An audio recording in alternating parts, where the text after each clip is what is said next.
দরকার নেই দাদা, ওই টাকাটা পাচ্ছি অন্য জায়গায়। এমনি করে দিন, এই এপিসোডটার নাম হবে প্রবাসে গোবাসে। কি খবর? আজকে হচ্ছে 24শে এপ্রিল, দুপুর বাজে 1:30, তুখোড় রোদ মাথার উপর। আমরা আজকে চলে যাচ্ছি আমাদের নেক্সট ডেস্টিনেশন এবং ফাইনাল ডেস্টিনেশন, সেটা হচ্ছে হুরগাডা। তো হুরগাডা হচ্ছে একটা বিচ টাউন ইজিপ্টের, যেখানে খুব সমুদ্র, মানে রেড সি যেখানে আছে আর কি। তো এই ব্লগটা দেখো, আমার আগের ব্লগসগুলো যদি ফলো না করে থাকো সেগুলো লিঙ্ক ডিসক্রিপশন বক্সে আছে, প্লিজ ওগুলো দেখো। আপাতত আমি লাক্সারের ম্যাকডোনাল্ডে দাঁড়িয়ে আছি, আমরা কিছু লাঞ্চ তুলে নিচ্ছি আর চলে যাব গো বাসে। তো গো বাস কীরকম সার্ভিস দেয় এবং গো বাস কী ধরনের, কীরকম নেওয়া উচিত না, সেটা পুরোটাই আপনাদের দেখাবো, ঠিক আছে? তো আমার সাথে থাকো। আপাতত চলো আমি খাবারটা তুলে নিয়ে বেরিয়ে পড়ি হুরগাডার পথে। লাক্সার 3 দিন ঘোরার পরে আমার না মনটা কীরকম একটা খারাপই লাগছিলো, যেটা হয় যে কোনো জায়গায় ছাড়ার পর। তো আমরা কি আর করবো, বেশি মন খারাপ করে লাভও নেই, কারণ গরমটা মনে পড়লে কিংবা গরমটা ফিল হলেই কিন্তু পালাতে ইচ্ছা করছে। যাই হোক, আমরা একটু টেক অ্যাওয়ে নিয়ে নিলাম ম্যাকডি থেকে, নিয়ে একটু তাড়াতাড়ি পৌঁছে গেছিলাম তো বাস স্ট্যান্ডে। তো ওখানে গিয়ে আমরা ওয়েট করছিলাম, খাওয়া দাওয়া করলাম, আর তারপরেই আমাদের বাস এসে গেল। তো আমাদের যে বাসটা এসে গেছে সেটার নাম হচ্ছে গো বাসই এখানে সবচেয়ে পপুলার এবং সবচেয়ে ভালো বাস গো বাসই। তো গো বাসে আমরা লাগেজের জন্য ওয়েট করছিলাম, কারণ অনেকেই আমায় বলেছিল যে লাগেজ নিতে ওরা মানে টাকা এক্সট্রা নেয়, লাগেজ টিকিটের মধ্যে দাম থাকে না, কিন্তু ওরা আমাদের থেকে সেভাবে কিছু নেয়নি। 20 জিবি মানে প্রায় 35 টাকা পার লাগেজ নিয়েছে, কিছুই না। যাই হোক, বাসটা ঠান্ডা ছিল, থ্যাংক গড। আমরা ঢুকে পড়েছি, এবারে আমরা যাবো হুরগাডার পথে। উঠে পড়েছি গো বাসে, তোমাদের তো দেখালাম গো বাসের সিটগুলো কীরকম, খুবই স্ট্যান্ডার্ড টাইপের সিট। বাট হ্যাঁ, এসিটা খুব ভালো চলছে আর টাইমে পৌঁছে দেবে বলেছে। আমরা 2:30টার সময় করবো, 2:35 গাড়ি ছাড়বে, মানে বাসটা ছাড়বে।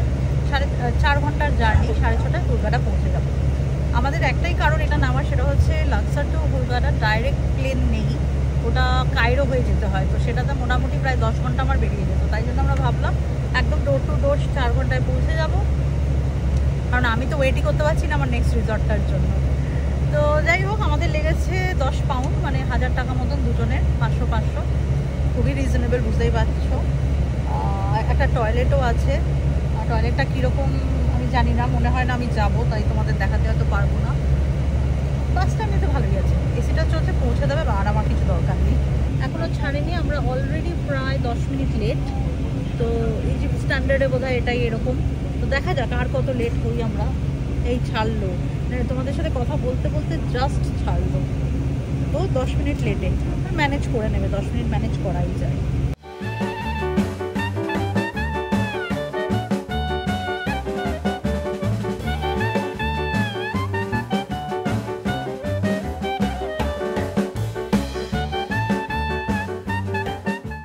পিট স্টপে এসে দাঁড় করিয়ে দিয়েছে, মানে সার্ভিসেসে। তো হ্যাঁ, এমনিতে সুন্দর, বাথরুমও পরিষ্কার ছিল, বাট অবভিয়াসলি পেড সার্ভিস যেই কারণে হয়তো পরিষ্কার রেখেছে। তো আমাদের নিল 10 ইজিপি বাথরুমের জন্য। বাসে একটা ছিল, বাট বুঝতে পারছিলাম না ঠিক। তো এখানে একটা কফি $3 নিচ্ছে, মানে ভালোই দাম রেখেছে ওরা, মার্কড আপ প্রাইসে। পাউন্ডে বলে অতটা গায়ে লাগছে না, কিন্তু $3 কফি এইখানে, মানে মরুভূমির মাঝখানে একটু বেশি হয়ে যায়।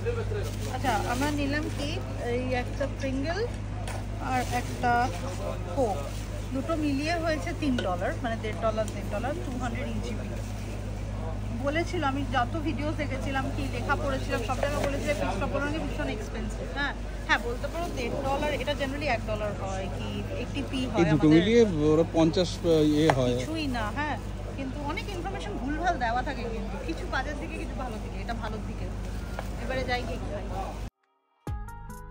একটু স্ন্যাক্স কিনে। ওখানে এই জামা কাপড়ের দোকানটা ছিল আননেসেসারিলি ওভারপ্রাইসড, মানেই ছিল না। যাই হোক, বাট হ্যাঁ, দেখার জন্য ভালো, একটু টাইম পাসও হয়ে গেল আমাদের। তো আমরা ওইখানটায় একটু ঘুরঘুর করছিলাম, ঘুরঘুর করে আমরা বাসে চলে গেলাম। বাসে গিয়ে স্ন্যাক্সগুলো খেতে হতো আর কি, তো ওই স্ন্যাক্সগুলোই খাচ্ছিলাম, খেতে খেতেই বাসটা ছেড়ে দিল। তবে এই সময় যখন বাসটা আমাদের ছাড়লো, প্রায় এখন 6:15 বাজে, একটা অস্বাভাবিক সৌন্দর্য কিন্তু এই ডেজার্টে ফুটে উঠছিল। ঠিক বলে আমি করতে পারবো না, ওটা ফিল করতে হবে। খুব সুন্দর একটা ক্রিমজন স্কাই, ইয়েলো ডেজার্ট, খুব সুন্দর লাগছিল। যাই হোক, আমাদের আর মোটামুটি রয়েছে 1 ঘন্টা, কিন্তু তারপরেই যা হলো সেটা আর কি বা বলি। একটুখানি যেতেই, তখনও প্রায় 45 মিনিট বাকি হুরগাডা পৌঁছাতে, পুরো বাসের লাইট অফ হয়ে গেল, বাসটা থেমে গেল, রাস্তায় বাস দাঁড়িয়ে গেল। আমরা কেউ কিছুই বুঝতে পারছিলাম না যে কি হলো, কেন হলো। যাই হোক, একটু অপেক্ষা করার পর আবার বাসটা মানে চলবে এরকমই মানে শুনতে পাচ্ছিলাম আর কি, কিন্তু কখন চলবে কোনো আইডিয়া নেই। তো আমাদের যে এখন অবস্থা সেটা আমরা বাড়ি গিয়ে বলবো। বাসটা প্রায় ভাঙতে ভাঙতে বেজে যাচ্ছি, মানে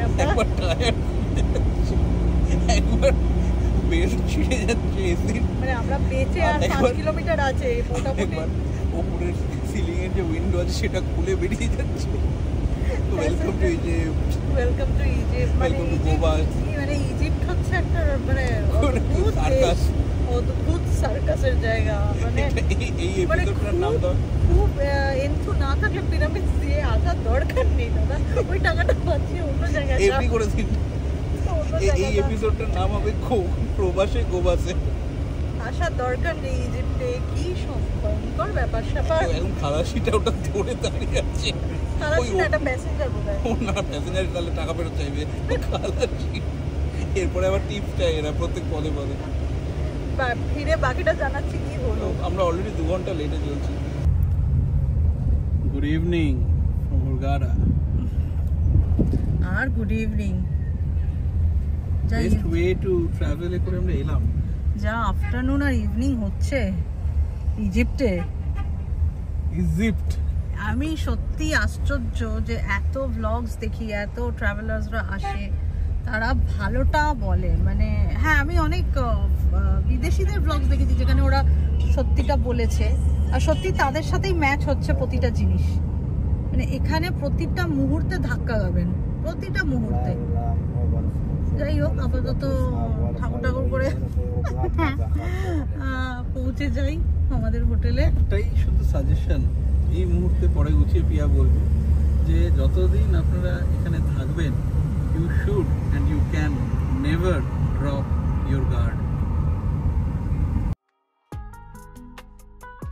তো আমরা হোটেলে ঢুকে এলাম। চেক ইন খুবই স্মুথ ছিল, অলদো রাত্রি 11:30 বেজে গেছিলো, but check in was extremely smooth. Welcome ড্রিঙ্কও দিয়েছিল। আমার আর এনার্জি ছিল না যে আমি ওটা শ্যুট করি, তাই জন্য দেখাতে পারছি না। বাট হোটেলটা এক্সকুইজিট অ্যান্ড অ্যাবসলিউটলি লাক্সারিয়াস। আমি নেক্সট ব্লগটা থাকবে আমার পুরো হোটেলের এক্সটার্নাল ইয়েগুলো নিয়ে, বিচ অ্যান্ড রিসর্টটা নিয়ে। এই ব্লগটাতে অবভিয়াসলি আমি রুম ট্যুর এখন আপনাদের দেব। আর এই হলো আমাদের গ্র্যান্ড প্যালেসের গ্র্যান্ড জুনিয়র স্যুট। কাভার্ড, ঢুকেই বিশাল bathroom, separate shower, Egyptian artwork চারিদিকে, Arabic artwork let's just say. এদিকে টয়লেট, এখানে আবার কাভার, পুরো কাভার দিয়ে দিয়েছে। এখানে জুতো লাগেজ রাখার। এখানটা হচ্ছে বেড, এটা হচ্ছে বেড, অপূর্ব। এই ল্যান্টার্নগুলো খুব সুন্দর লাগছে। King size bed. আর এটা হচ্ছে বসার জায়গা, দ্য বিগ স্ক্রিন টিভি, যেখানে আমরা হয়তো হইচই দেখবো, লিটল অ্যারাবিক আর্ট। আর সবচেয়ে গ্রেটেস্ট জিনিস, মানে যেটা সবচেয়ে বেশি অ্যাট্রাকটিভ ছিল যে এই হোটেলটা নেওয়ার জন্য, সেইটা হচ্ছে এটা, দিস অ্যান্ড দিস, আমার ওন প্রাইভেট রুম। সো আমি এটা নিয়ে খুবই excited. Very private, absolutely gorgeous. বুঝতে পারছো? It's beautiful. It's beautiful.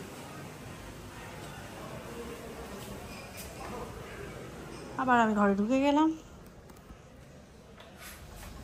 তো আজকের এই খুব অ্যাডভেঞ্চারাস ব্লগটা, যেটাতে আমি গোবাস দেখালাম আর আমার রুম ট্যুর দিলাম গ্র্যান্ড প্যালেসে, সেটা আমি এইখানেই শেষ করছি। কারণ আমরা ভীষণ টায়ার্ড। আমাদের এখানে থ্যাঙ্কফুলি ডিনার আছে, অ্যাভেলেবেল আছে, 10টা থেকে 12টা অবধিও খোলা আছে। এটা অনলি অ্যাডাল্ট হোটেল, এখানে kids not allowed, only families, elderly আর নর্মাল, অবভিয়াসলি সবাই অ্যাডাল্ট +18।